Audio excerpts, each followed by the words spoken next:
સંતો ભાઈ જરા કોઈ ધીર વ્યાલ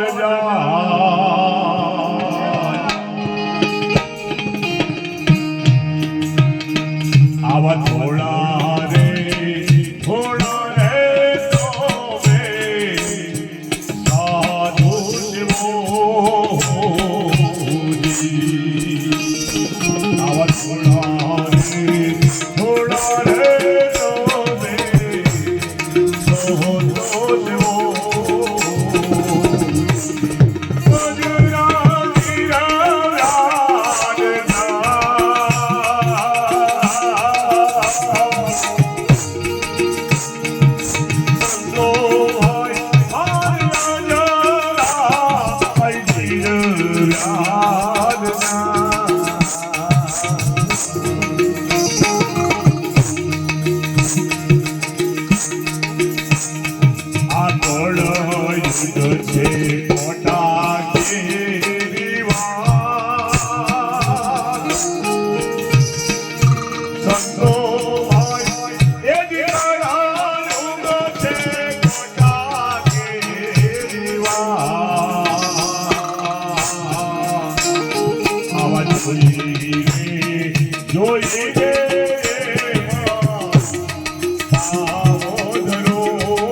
મારું મન લાય તો ઘોડો હતું મન બેહી ગયું પર કે હેડ એટલે મન હે ને એ અસવાર થઈ જાય. આપણો તનને ઘોડો કીધું આપણે સંતોએ. આ તને ઘોડો મન અસવાર થાય એટલે આપણે હેડવું જ પડે. હેડ ક્યાં હોય જવું છે ભજનમાં જવું ભજન હમણાં પેઢી કે બીડી પીવા જવું લઈ જાય કેમ લઈ જાય મન હે તમારું લઈ જાય. આ તનો ઘોડો મનો છે અસવાર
આવાજ આપને